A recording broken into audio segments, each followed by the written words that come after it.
Hello everybody and welcome to number 37 of the Frankenstein chat. And as you can see, it's not just Frankenstein this week. We have two guests. So before we allow them to introduce themselves, we'll just say hello to Stan. Hi, afternoon. Yes. Happy New Year if we're still into that. Yeah, well, we might be. I mean, this is the government that keeps on giving those, Stan. I can just see that we're going to carry on with these Frankenstein chats for months and months and months. So there's lots to talk about, but there's also two great guests that we've got this week. So Henry, hello. Where are you at the moment? I'm in Bogota, Colombia. So I've been living here for the last 8 years. Although you'll be able to tell from my accent, I'm not Colombian. I'm from the UK originally. And what I'm doing in Colombia is I run a social enterprise called Co-School, CO School, that's been running for about 6 or 7 years, focused on what we call social and emotional learning, doing lots of teacher training and working with youth as well. And I also wear another hat, which is being the founder of the Huracan Foundation, a global football charity that's based out of the UK. That's also kind of the reason why I ended up in Colombia, because Co-School started with a football project that was linked to Huracan. Right, and so how do you know the reprobate in the top left-hand corner here? Ian, I know Ian because I played football with his son, with Ben. Ben was a pretty handy right back for Huracan FC London, the Sunday League team that I set up, and we couldn't keep Ian kind of away from us. He was one of those dads that gets too involved. So Ian, go on, you introduce yourself. Thank you for that introduction. Yeah, so I chair Huracan Foundation, which I've done for a couple of years. I remember seeing the advert come up on Facebook and thinking, I don't really need to get involved in this, but it was kind of hard to resist because they got a pretty magical story, how they started, how the Argentinian fans of a top division team out there kind of got behind them, and I knew that they did some really good work. So I suppose I've been the grey hair for the last couple of years, but I really enjoy it, and it also sits well with other things that I'm involved in. I also chair a football academy, which is for 16 to 19-year-olds, the famous Stalybridge Celtic, which is chaired by my best mate. So it was another of those where you get asked and I find it hard to say no, but they both kind of share a common thread where sport or football is pretty central to a bigger picture, usually education, and trying to open up some bigger life opportunities. Maybe also help a lot of kids, whether it's in Colombia or in Manchester, kind of not fall down the cracks, which is obviously pretty relevant to what's going on at the moment. What I must do now is allow Stan to just introduce the story that I've heard many times about that little 11-year-old who you couldn't get into the boys team, Stan. Could you actually just give claim to fame? My football claim to fame. Yeah, we used to, very similar kind of story. We used to get involved, and I was a teacher in Salford with Salford under 11s that played various other towns and cities, even got to the Welsh Cup semi-final once. Salford's not really in Wales, but the only under 11s schools championship. But yeah, we had trials, and we used to get about 100, maybe 150 lads down to trials. And one year particularly, as every year, a teacher comes up and says, "Oh, you've missed one of mine. He's a really good player." And every year that used to happen. And one year, a guy called Graham came up to me, a good friend of mine, and said, "You've missed my lad." And I said, "Well, Graham, we can only take 15 and that's it." He said, "No, this lad's really good." I said, "No, if he's good, we'll pick him up during the season." He said, "No, Stan, honestly, you're really going to miss." So we said, "All right, we have a game against the high school team next week. Bring him along and we'll give him a game and see how he goes on." I think he scored 5. His name at the time was Ryan Wilson, later to become Ryan Giggs. So the most celebrated footballer in English history and we managed to miss him at trials. Now, I have to say, the other two lads that did the trials with me claim that's not true, and they always spotted him. But I can tell you that's a real story. Right, okay.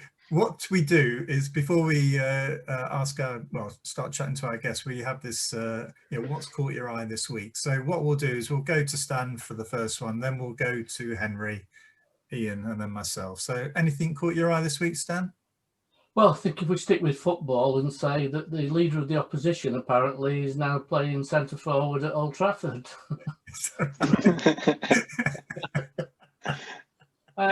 Just the whole food thing. I do have it's unusual for me, a bit of a defence on the company that's produced this food thing, because actually it's not that far out from the government guidelines. Right. And it's the government guidelines we should be jumping all over. Plus, despite what the press have said, it wasn't meals for a week for a family. It was lunches. That's what it is. It's lunches for a child. Now, having said all that, it's still a ridiculous thing to do, and it's a ridiculous package, and everything about it's wrong.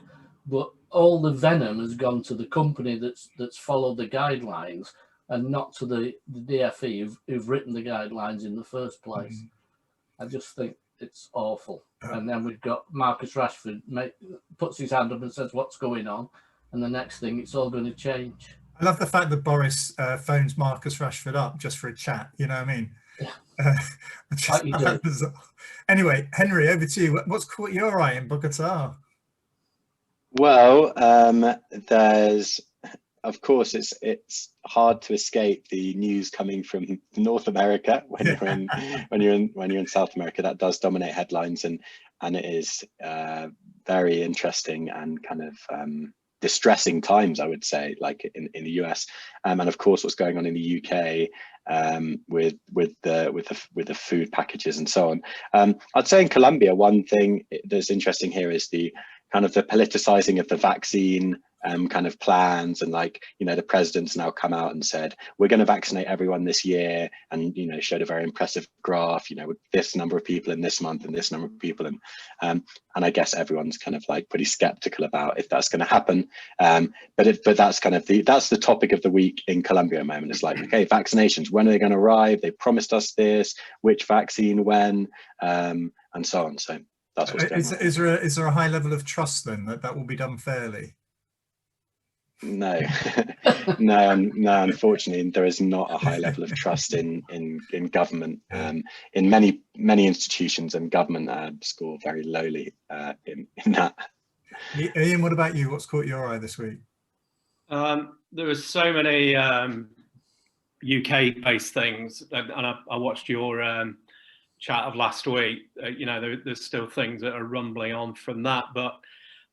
Actually, I just dipped into the news an hour ago, and I see that the Dutch government have resigned, the Dutch cabinet have resigned en masse over a scandal where about 10,000 families, mostly immigrant, were wrongly accused of false claims. And for some quite petty things as well, like not putting a signature on a form, etc. And they were required, without any comeback, to pay pretty significant amounts of money, which has got a lot of these families into a financial pickle. So I thought what was interesting was that there was a collective responsibility in resignation of that government. It wasn't simply, you know, blame the minister, blame this, blame that, blame the supplier. I'll go through that again. Collective and responsibility from a government. Wow. I just, you know, when I look at Gavin Williamson, when I look at Priti Patel with some of the issues that she's had, and just that absence of leadership that exists, which is not helping the situation. I actually found that pretty refreshing, actually. Yes. Yeah. Well, it's funny, we had a theme I think the theme, honesty and truth has run through all of our chats, and it's really good to see that there are examples of of cabinets wanting to take that responsibility. I mean, mine was about Question Time. I don't watch Question Time, but actually this morning there was so much Twitter activity about Question Time. Henry, the children's minister, was on Question Time trying to defend the reasons why it's okay to fund free school meals during term time, during this epidemic, but not during half term, which is in effect 5 days. You know, and actually the terrible thing for the minister, and it's probably one of the good things about COVID, is that Newsnight obviously doesn't have an audience anymore in the studio. They're all on a screen. So every time now they're talking, they immediately go, the camera scans to the big screen, and you can see about 50 people, and they're all going like this. Now, you wouldn't normally get that when the audience is in the studio. But actually, I have to say, of the 50 people I could see on the screen, there must have been only 2 or 3 that were not doing this, you know. And this is such an easy thing. I kind of understand. I understand why, I have to say, but it's pittance in the great scheme of things to pay free school meals during a half-term holiday. It just is beyond me, you know, why they're going to the trenches over this. I just don't know. The political positive out of that is worth their investment. Flipping heck, they've not got a lot to shout about. No. I think the bigger picture on that, Frank, to me, that I was thinking about was, I talked about leadership. I think it's, you know, distinct lack of leadership, although I see examples of amazing leadership at an operational level, you know, at schools and colleges that we deal with. But I think, I mean, there will always be an element of this, but so much of decision making seems to, at government level, seems to be on the back of current events. So you look at the whole Marcus Rashford thing, and the government took a position, and then you just knew that they were going to fold on that a few days later, and that would happen again in a few months' time. And there's just so much of that going on. And, you know, I'm not suggesting that there is a massive crisis going on, but we have all, I'm sure, worked through crises, not necessarily of this scale. And one thing you have to do is still do that medium term to longer term planning. So if you don't, you're going to get nowhere. But secondly, looking at some of the things, if they are true, where they've come up stuck. So for example, back in February, March, by all accounts, BT had offered the government a way through on data access for homeschooling. And, you know, if that's true, then what happened? You know, it's not even complicated. And so on. I just think so many things at the moment where some of the things are really hard, some of the things move fast, but so many things actually could have been done and could still be done, but they just don't seem able to get their heads around that kind of planning frame. I don't know if you saw the chat, I can't remember which news programme it was on, talking about vaccinations, where they were saying that should a particular local authority or particular health authority have more than they need for, say, the 80s or the vulnerable, then they weren't to use the others to go on to the next stage until the whole country was ready to go on to that stage. And you think, so what's going to happen to those vaccinations? They're just going to be wasted. A colleague of mine some weeks ago, I think it was just after Christmas, rang the local, he's in his 70s, rang the local up and said, are you going to end up at the end of today with some left over? And they said, yes. He said, if I come, can I? And he went, him and his wife, and they got their injections just after Christmas. But they were to be wasted. They were the Pfizer ones that they couldn't, after the day, they can't use them again. And that must be going on at every one of these centres. Henry, tell us a little bit about. Tell us something positive. Yeah, tell us the work that you're doing out in Bogota. Sure. So I was a teacher in a pretty tough inner city school in South London for a few years at the start of my career.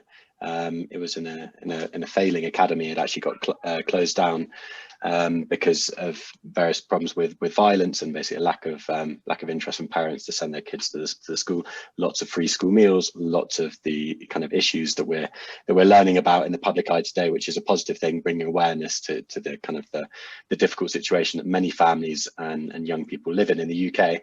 My experience in that school really turned me kind of against what traditional education meant. So the school and the government were saying these kids from poor backgrounds need exams and they need qualifications. That's what they need, and they need it fast, and we need to make them do exams until they get a C grade, and then we need to get them on to the next exam until they get a C grade. And I just saw lots of kids struggling in that and not enjoying it and falling out of love with school and life. And so I kind of turned against that a little bit, and I set up the school football team, which had been kind of dormant for a few years. And I started to do entrepreneurship projects with the kids. I started to take the kids into the city to kind of open their minds a little bit. And I kind of later found out that what I was doing was kind of working on the social and emotional element of the children. And then I had a kind of a bit of a love affair with South America, having traveled here a few times kind of when I was younger. And the chance came up to come and work out in Colombia with Teach for Colombia, an NGO which has a partner in the UK, Teach First, part of a global network called Teach for All.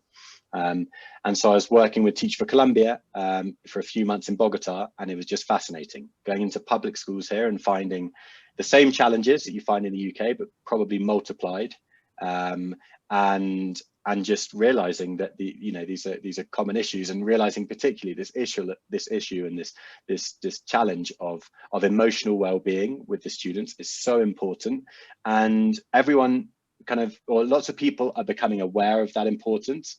But there aren't yet there's not a clear understanding globally or locally, or even in many countries, like how do we do that? How do we ensure when children come to school, it's a happy and safe place, there's positive relationships created between students and adults. And I ended up staying in Colombia a bit longer. I ended up setting up a football project, kind of inspired by some of the stuff that the Huracan Foundation was doing, to link up a private school and a public school, to get the kids from two very different backgrounds to mix up and to learn from each other. And that project was successful enough to kind of inspire me to want to stay here and to set up an organization that was going to focus on the development of these soft skills, of these social and emotional skills in Colombian youth. And I often get asked, for example, by my mum, like, why Colombia? Why not the UK? This is also a need in the UK, and it definitely is. I'm not denying that. I guess I just found the context of Colombia, being a country moving into a post-conflict era. They signed a peace agreement in 2016. You still have kind of various groups militarized, various groups in the process of disarming and things like that. Just means that the country has this like pretty interesting socio-cultural, political background of the last 50 years that to me makes SEL in schools absolutely urgent and a priority, and therefore like this kind of really cool challenge to try and solve. And so that's what we've been doing for the last 6 years in Colombia, trying to make sure that this education happens in schools. So I mean, Frank, where is that type of thinking on the radar in the UK, on a schools level or a policy level? I think the point that Henry made about examinations, it's interesting over here, Henry. We last year didn't have any examinations. We had teacher assessed external examinations. The world didn't collapse. We didn't have, when those students went through to post-16 provision or to universities, we didn't have hordes of post-16 providers or universities saying, hey, look, these kids aren't ready for the next stage of learning. But there is this apparent obsession at the moment in the UK with giving children external exams and giving them a grade. Whereas in fact, I think Stan and I have spoken before about this is really just a barrier that you need to get through, and actually what's happened is that commitment to examinations is in many ways harming the experience of learning for the children, because the accountability structures in the UK are such that, you know, a head teacher could lose his job basically if you don't get the grades.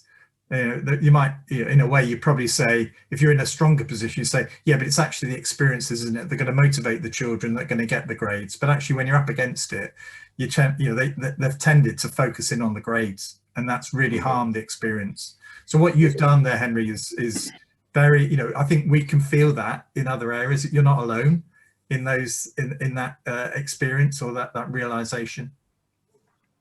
Yeah, and there's this suggestion, although I don't think anyone's provided any evidence yet, that exams is the fairest way of testing the cohort. And nobody's saying, well, what are we actually testing? If what we're testing is short or long-term memory, then yeah, an exam's really good for testing that. But whether it tests whether somebody can work as a team, whether they can get on with people, whether they can lead, none of those things are tested by a straightforward academic exam. And all the other bits that used to be there as part of a teacher assessment or an ongoing assessment through the year that fed into an exam result have all been quashed because exams are everything. Yeah, I mean, Ian, I think we find, just in terms of the suitability of young people through the exam system, I mean, whether or not they're actually providing what future employers or even universities require, that skill set is, you know, the more I speak to businesses, the more concerned they are about the skill set and the narrowness of what the grade on a certificate tells them.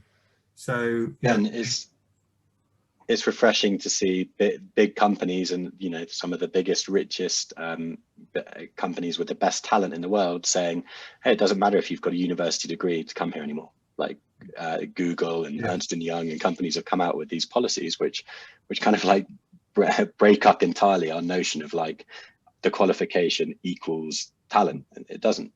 no. Ken Robinson, who said the British education system is all aimed to get people to be a professor in university. If that's not what you become, then you failed somewhere along the British education system. Ian, you were going to say?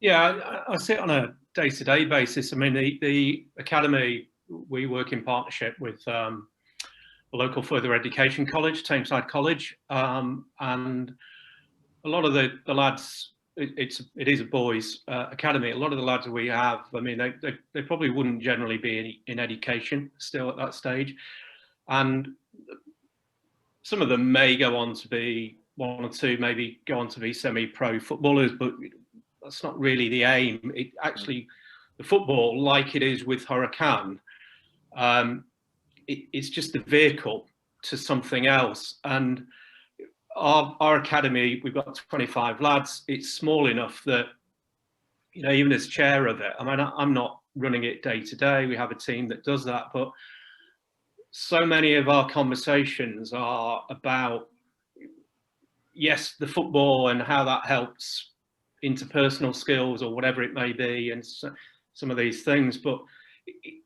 it's almost, it opens the door for them to see other things that maybe they need to address in themselves, and then also actually have a motivation to study and get a qualification.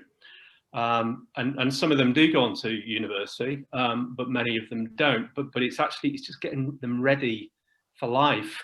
And I also see it in the teachers as well. I see it in our coaches. I see it in the college teachers.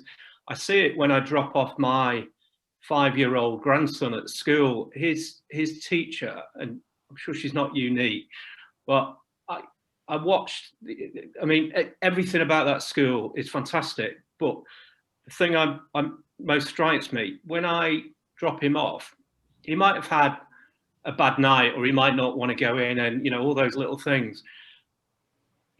She has a classroom assistant, but she is the person that is welcoming him into the class that day at the door. And I look at the kind of conversation that goes on.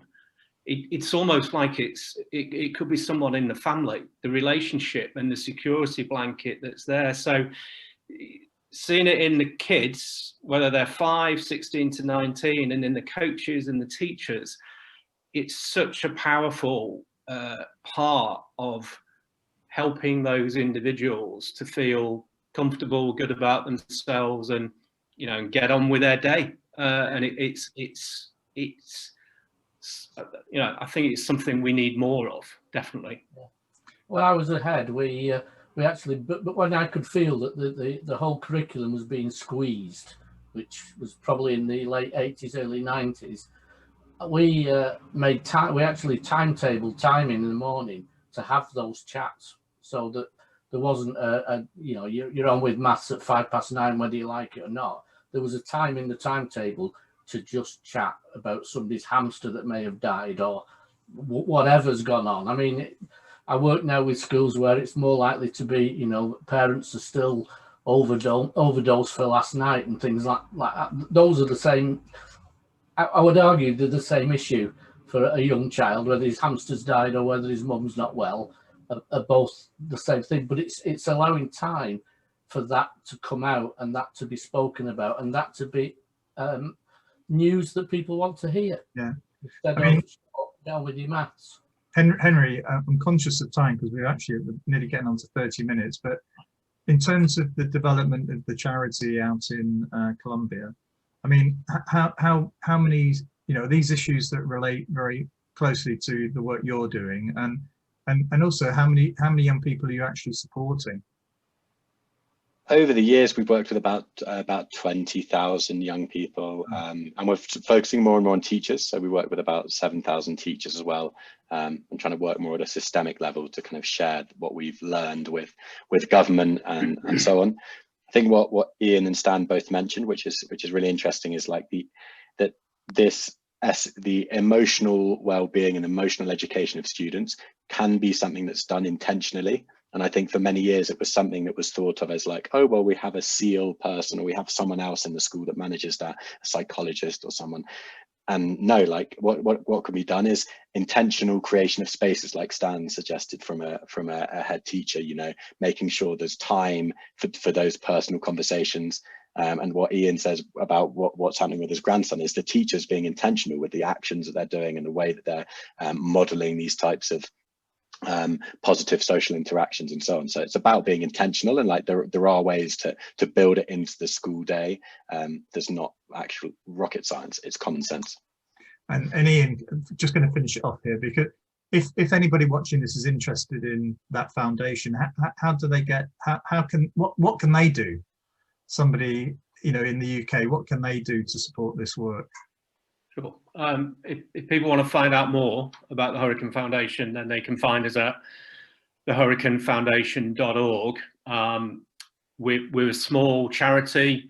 We're dependent on donors, on individual donors, on monthly donors. We have a fantastic school partnership with Charity of the Year for a school called Bramblety. And so there's a lot of different ways that they can help. It might be skill sets that they've got, and we're always looking for new trustees as well, Frank. But and mentors for our project leaders as well, people who are willing to give up maybe a few hours a month to mentor our project leaders who are outstanding teachers at the moment in countries like Uganda, Nepal, Mexico, setting up football projects for the first time and in need of support and guidance.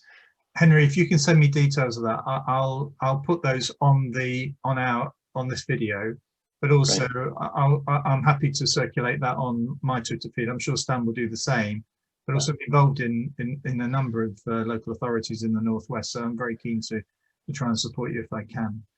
Okay, go on, Ian. Last word, as always. Yeah, I was just going to say, taking the Huracan, one of the things I've realised, you tend to think of the individuals, the students, which is fantastic, and some of the issues that we're dealing with, while education is always at the heart of it, there's a lot of other issues going on that the project leaders are trying to impact. It might be reducing teenage pregnancies, or you know, marrying girls off in Nepal at the age of 11 and 12. But just one story from Colombia. There was a project in a place called Urabá, led by a teacher called Danielle, and it created a girls' team in a very machismo area. There was a lot of initial resistance. Teenage pregnancies went to 0, which was fantastic. One of the girls there who became the team captain became the first like leader of the school, the first female leader of the school that they'd ever had. I think the first that went to university, and she's now doing an agricultural degree and will now go and work in a more strategic role in the country. Interestingly, Danielle, who is the leader, his project got picked up at a regional level, education level. He was asked to present to the Minister of Education. He was taken on by the ministry, and then they actually funded him on a master's degree at UCL in London. And he's gone back to Colombia, and he works for UNICEF and also for the ministry. So I think what we look for is sort of what we call game changers. And if you think, I mean, one of those is 30, one of those is in their early 20s. You just sort of think about the effects over the next 10, 20 years that those kind of people can have. It's pretty exciting, really, in terms of, as well as the immediate impact on the ground at a point in time, to feel like you've got some people who you just know are going to go on and do some amazing things and much needed things, wherever that may be, is kind of why we do it. Well, that's a good way to end, isn't it? I mean, thank you, Ian. Thank you, Henry. Thank you, Stan. I hope everybody watching that is inspired. And if you do want to support the Huracan Foundation, then there'll be a link at the end of this video, and it will be tweeted by Stan and myself. So thank you all very much indeed.